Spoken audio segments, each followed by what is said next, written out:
अस्सलाम वालेकुम dear students, welcome to the BK biology lectures. आज बायोलॉजिकल मॉलिक्यूल के चैप्टर से एक और लेक्चर के साथ वो है फॉस्फोलिपिड या लेसिथिन। इस टॉपिक के अंदर हम क्या डिस्कस करेंगे, इसके अंदर फॉस्फोलिपिड क्या है, उसका इंट्रोडक्शन, उसके स्ट्रक्चर के बारे में, उसका कंपोजिशन और इसका फंक्शन। सो लेट्स स्टार्ट करते हैं फॉस्फोलिपिड से।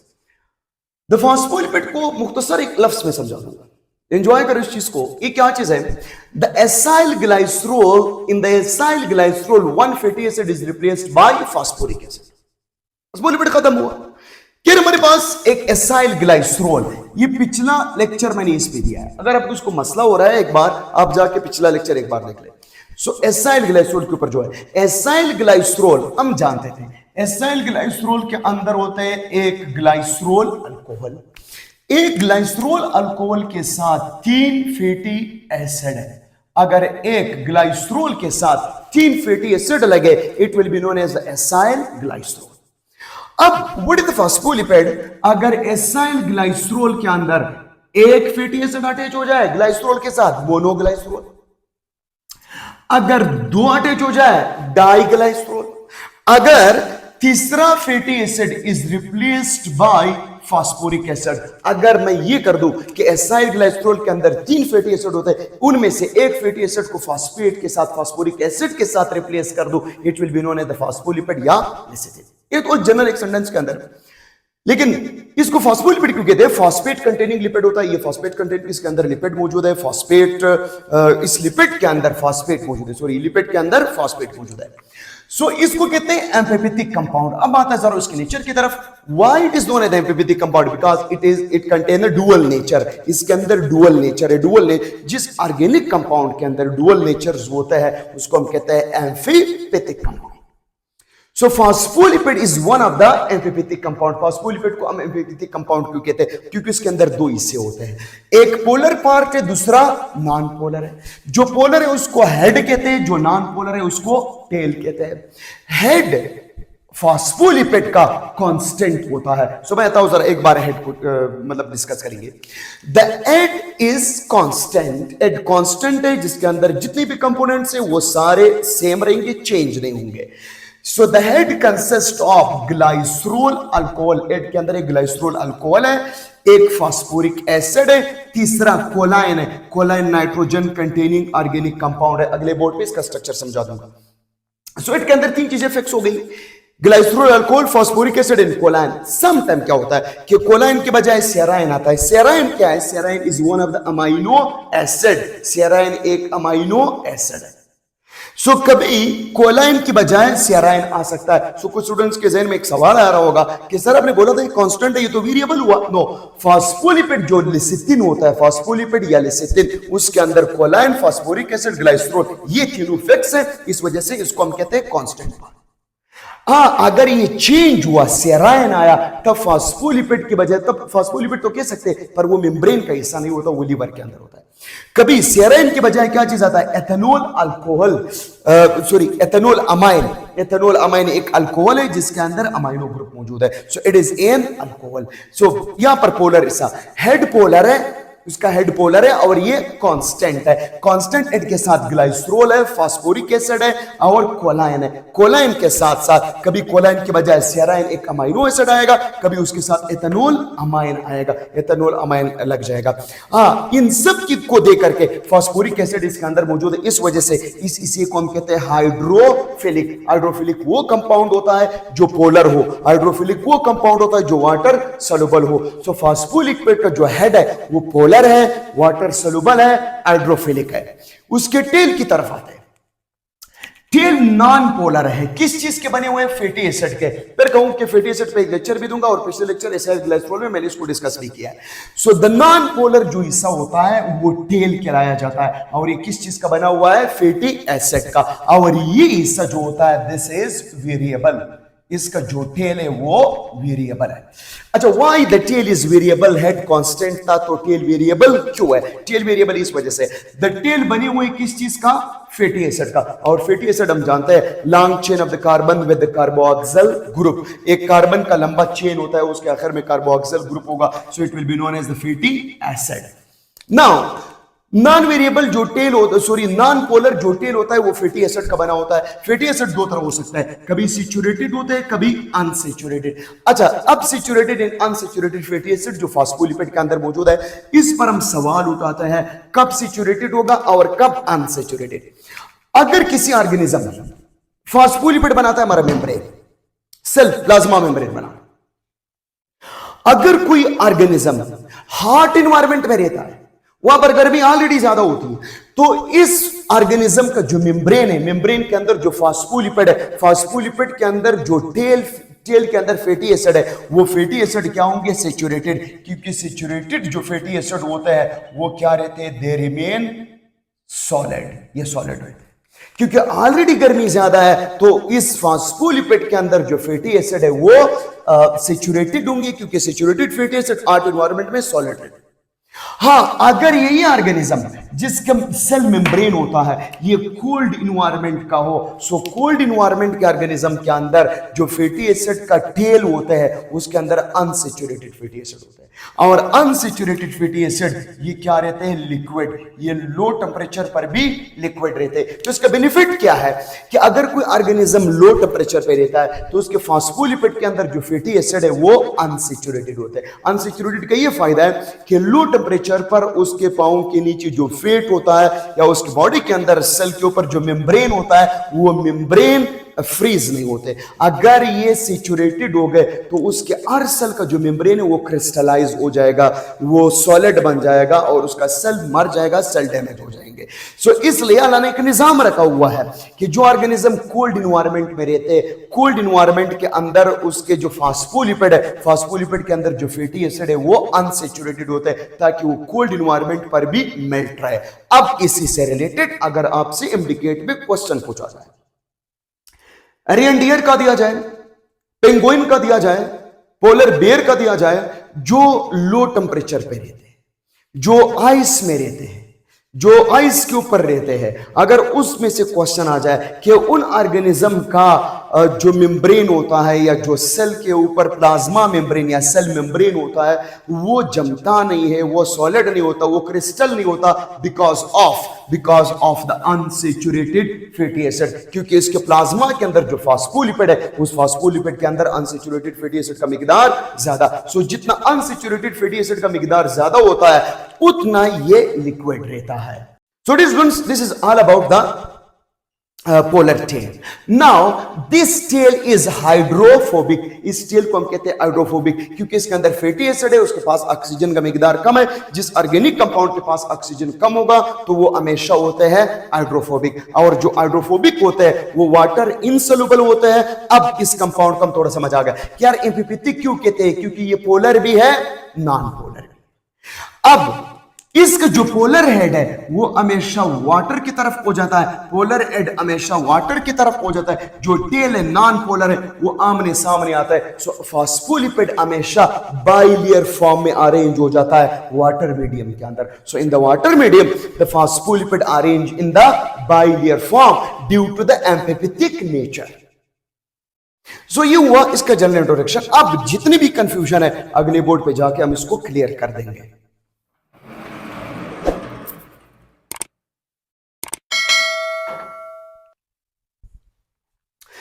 अभी हम लोगों ने डिस्कस किया था फास्फोलिपिड का। अब हम आते हैं के स्ट्रक्चर की तरफ। वो सब कुछ जो पिछले बोर्ड पे हम लोगों ने पढ़ा था उसको यहां पर समझने की कोशिश करते हैं। फास्फोलिपिड के हेड में मैंने कहा था यहां पर तीन चीजें होती है।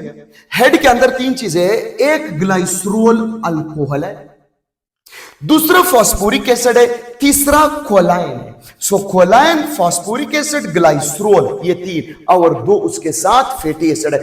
जरा थोड़ा सा आपको बता दो what is the fatty acid.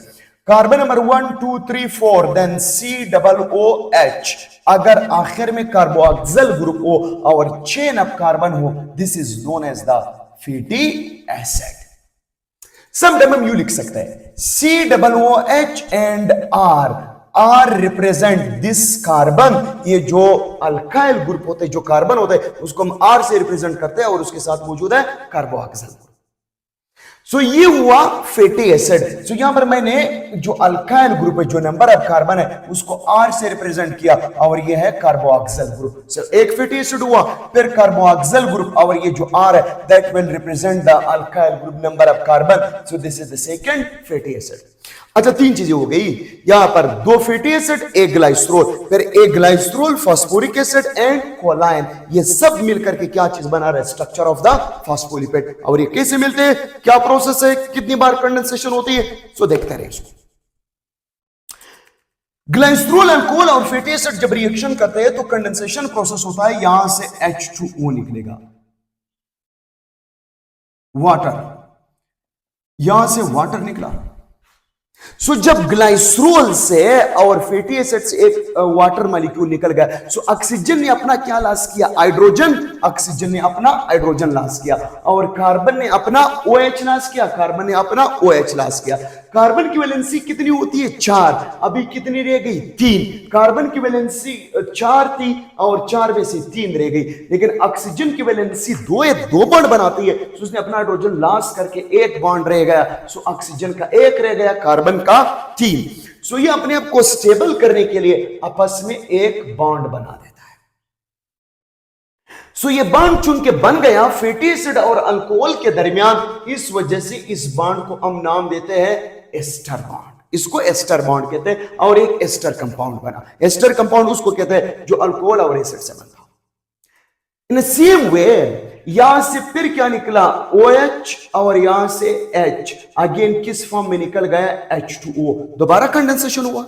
जब दूसरी बार कंडेंसेशन हो जाता है फिर उसी तरह होता है। ऑक्सीजन से क्या निकला? हाइड्रोजन। ऑक्सीजन से हाइड्रोजन लॉस हुआ और कार्बन से OH। अब दोनों फिर अनस्टेबल है, ये फिर एक और बॉन्ड बना देता है और इस बॉन्ड को भी हम नाम देते हैं एस्टर। सो कितने एस्टर बॉन्ड बने? 2 एस्टर बॉन्ड। नाउ ग्लाइसरोल के साथ जब 2 फैटी एसिड मिलते हैं, इसको कहते हैं डाइग्लाइसरोल। अब अगर मैं इसके साथ एक और फैटी एसिड लगा दूं, लेट सपोज मैं यहां पर एक और फैटी एसिड आप लोगों के लिए लिख रहा हूं, if it is the COOH, then फिर R बना। अगर मैं एक और फैटी एसिड लगा दूं, सो अब कितने हो गए? 1 2 3। अगर 3 फैटी एसिड लगे, it will be known as the acyl glycerol. लेकिन फास्फोलिपिड और एसाइल ग्लाइसरोल में क्या फर्क है? पिछले बोर्ड में मैंने लिखवाया था, the fatty acid is replaced bye phosphoric acid. तो हम क्या कह सकते हैं कि यार ग्लाइसरोल के साथ एक फैटी एसिड अटैच हुआ, मोनोग्लाइसरोल, 2 अटैच हो जाए डाइग्लाइसरोल, 3 अटैच हो जाए ट्राइग्लाइसरोल आर द एसाइल। अगर इनसे तीसरा फैटी एसिड अटैच ना करे, तीसरा फैटी एसिड रिमूव कर दिया जाए फास्फोरिक एसिड से, it will be known as the phospholipid. अब ग्लाइसरोल के साथ 2 फैटी एसिड अटैच हो गए, 2 बार कंडेंसेशन हो गई, डाइग्लाइसरोल बना। अब डाइग्लाइसरोल के बाद अब हम फिर यहां पर देखते हैं कि यहां से फिर वही होगा जो उधर कंडेंसेशन प्रोसेस हुआ था। इधर से निकलेगा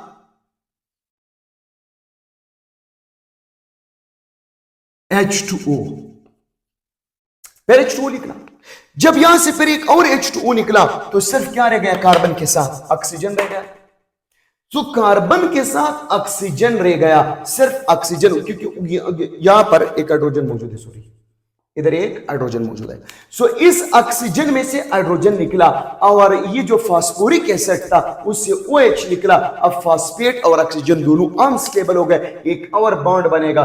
this bond is also known as the ester. इसको एस्टर बॉन्ड क्यों कहते हैं? क्योंकि ये भी अल्कोहल और एसिड के दरमियान, ग्लाइसरोल अल्कोहल और फास्फोरिक एसिड के दरमियान बन गया। So how many ester bond are there? 1 2 3।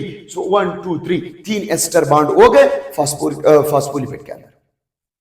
अब इसी तरह ये जो मौजूद है फास्फोरिक एसिड, उसने एक बॉन्ड किसके साथ बनाया? ग्लाइसरोल के साथ, और दूसरा बॉन्ड बनाएगा कोलाइन के साथ। नाइट्रोजन कंटेनिंग कंपाउंड है। अब मैं तो जरा आपको थोड़ा कोलाइन समझा। कोलाइन यहां पर हम देखते हैं CH2 हम लिख सकते हैं या CHH। नाइट्रोजन बेसिकली बनाते हैं 3 बॉन्ड और उसके साथ होता है लोन पेयर ऑफ इलेक्ट्रॉन। अगर नाइट्रोजन 3 बॉन्ड बना दे और अपना ये लोन पेयर भी किसी के साथ शेयर करे, अच्छा नाइट्रोजन के ऊपर लेट्स एक बार और समझो, अगर नाइट्रोजन कितने बॉन्ड बना रही थी? तीन बॉन्ड बनाने के बाद उसके साथ क्या होता है, लोन पेयर ऑफ इलेक्ट्रॉन, उसके ऊपर नेगेटिव चार्ज आएगा। अगर ये चौथा बॉन्ड भी बना दे, अपना इलेक्ट्रॉन शेयर करे, सो इसके ऊपर जो चार्ज बन जाएगा वो पॉजिटिव, क्योंकि इसने अपना इलेक्ट्रॉन दे दिया। यहां पर इस नाइट्रोजन के पास कौन सा चार्ज है, प्लस चार्ज है। सो यहां पर क्या होगा, OH CH2 CH2 NCH3, this compound is known as the choline. अब यहां से फिर क्या होगा, वही होगा जिससे हुआ था, यहां पर H और OH निकलेगा in the form of H2O। ये तीसरी बार कंडेंसेशन हुआ। मैं आता हूं जरा इधर फास्फोरिक एसिड से, फास्फोरिक एसिड का ऑक्सीजन रह गया और यहां पर CH2 से OH निकला। अब कार्बन ने इधर बनाए थे 4 बॉन्ड, इधर रह गए उसके 3 बॉन्ड, सो दोनों अनस्टेबल है, फिर बॉन्ड बना देता है, सो एक तीसरा बॉन्ड बन गया। इस बॉन्ड को भी हम एस्टर बॉन्ड कहते हैं। सी स्टूडेंट, क्यों? क्योंकि ये एसिड है और ये OH है। OH ऑक्सीजन के साथ जब हाइड्रोजन आ जाए उसको हम कहते हैं अल्कोहलिक ऑक्सीजन। सो ये भी एक अल्कोहलिक ऑक्सीजन है, एक अल्कोहल है और ये एसिड है। ये तो बेसिकली अल्कोहल खुद नहीं है, लेकिन उसका ऑक्सीजन अल्कोहलिक ऑक्सीजन है और इस तरफ एसिड है। जब एसिड और ये कोलाइन बॉन्ड बनाता है, this one is also known as the ester bond. अगर इस पे क्वेश्चन आ जाए, how many ester bond are there total, 1 2 3 4। अब दरमियान में क्या मौजूद है, ग्लाइसरोल है। एक तरफ 2 फैटी एसिड है और दूसरी तरफ मौजूद है फास्फोरिक एसिड एंड कोलाइन। अब क्वेश्चन है, why the phosphoric acid invert at the opposite side? क्योंकि जो फैटी एसिड है उसके पास ऑक्सीजन का मिकदार कम होता है और ये दोनों नॉन पोलर होते हैं और फास्फोरिक एसिड पोलर है। अपनी पोलरिटी की वजह से अपोजिट साइड पर ओरिएंट हो जाता है, क्योंकि पोलर और नॉन पोलर एक जगह पर स्टे नहीं कर सकते। इसी का तो यही नेचर है।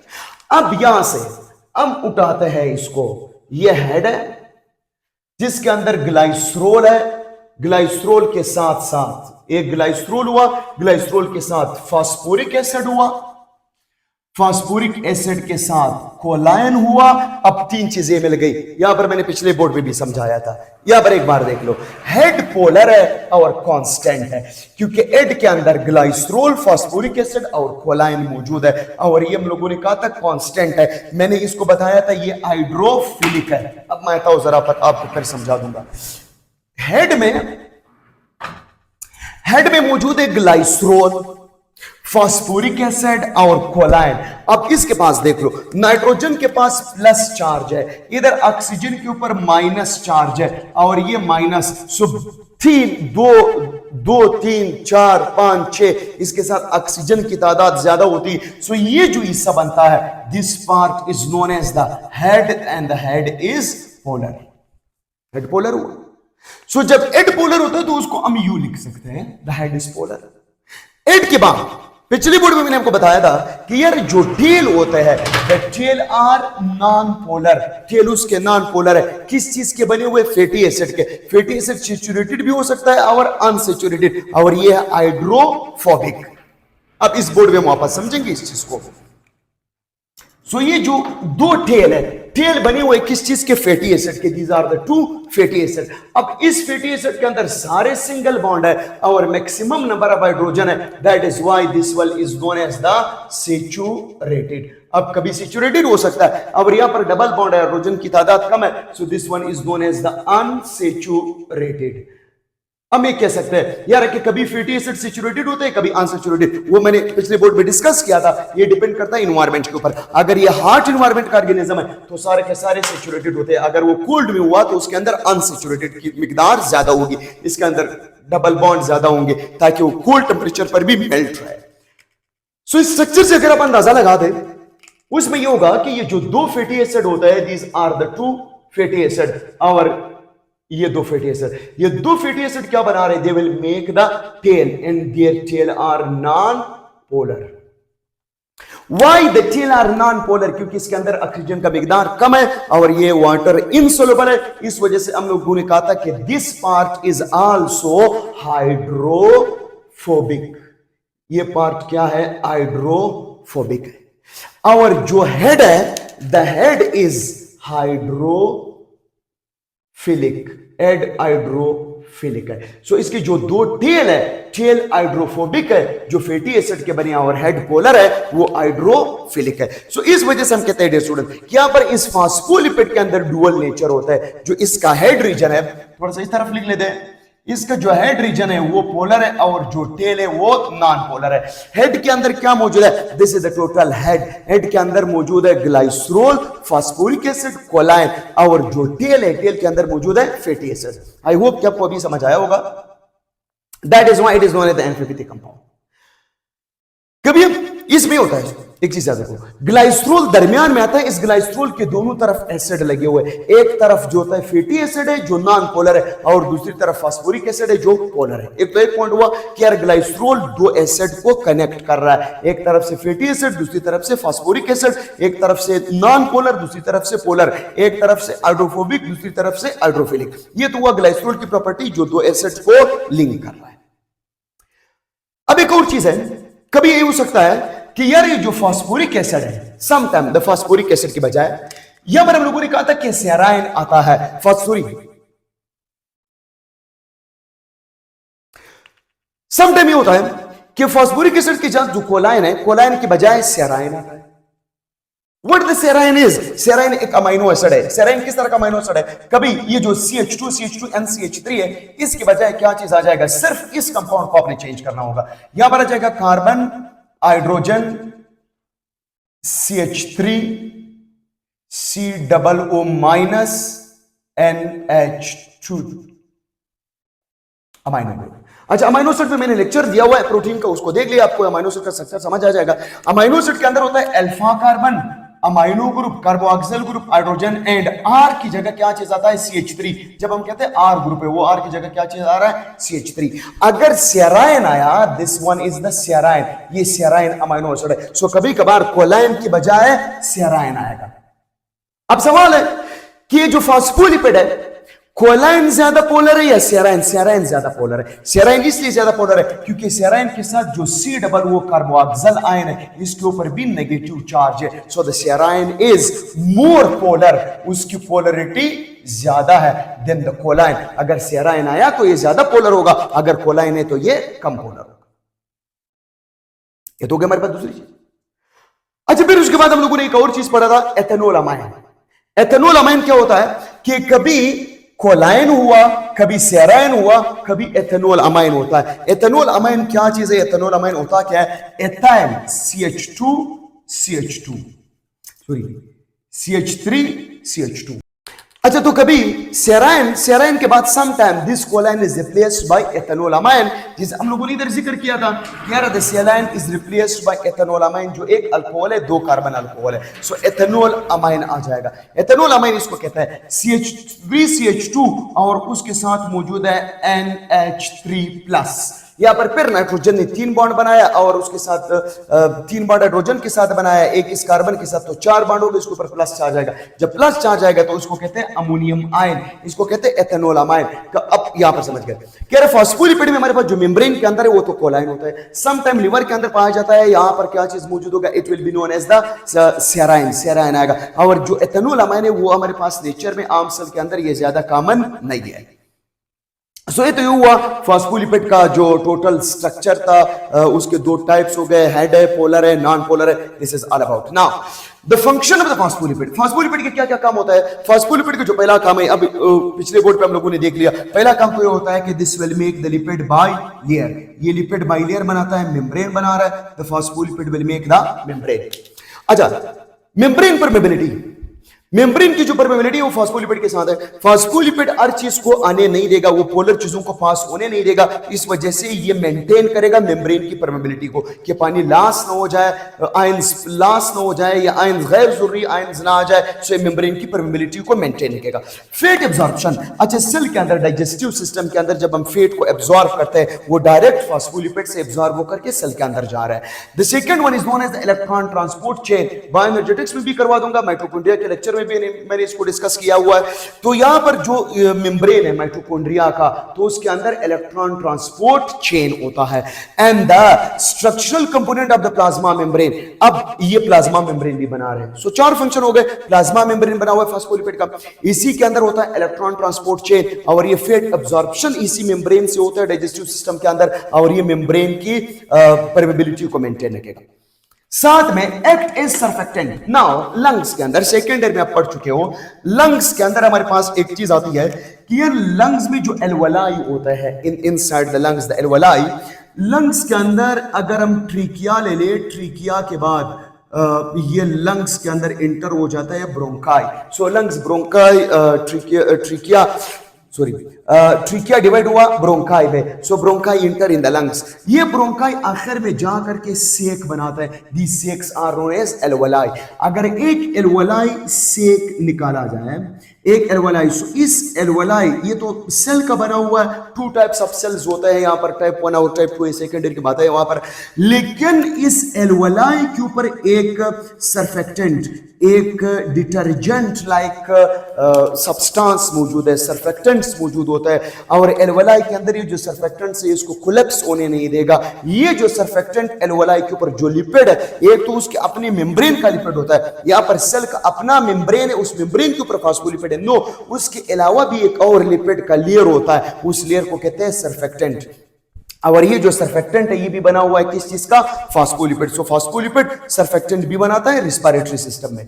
और ये फास्फोलिपिड मेम्ब्रेन के अंदर कार्बोहाइड्रेट के साथ मिलके ग्लाइकोलिपिड भी बनाता है। समटाइम ये लिपिड है और लिपिड शुगर के साथ मिलकर के ग्लाइकोलिपिड भी बनाता है। सो मेम्ब्रेन के अंदर जो फास्फोलिपिड है इसे ग्लाइकोलिपिड भी बनता है। मेम्ब्रेन के अंदर जो फास्फोलिपिड है वो सर्फेक्टेंट भी बना रहा है। एल्वलाई के अंदर जो फास्फोलिपिड है वो प्लाज्मा मेम्ब्रेन का स्ट्रक्चर बना रहा है, उसके अंदर इलेक्ट्रॉन ट्रांसपोर्ट चेन भी हो रहा है, और इसी मेम्ब्रेन से फैट की अब्जॉर्प्शन भी होती है, और यही हमारे मेम्ब्रेन की परमेबिलिटी को भी चेंज करता है या मेंटेन करता है।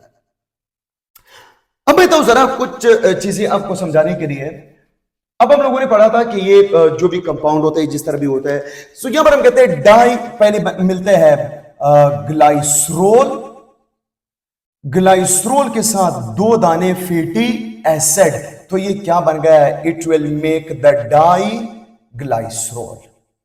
अगर ग्लाइसरोल अल्कोहल के साथ 2 फैटी एसिड मिल गए, it will be known as the die glycerol.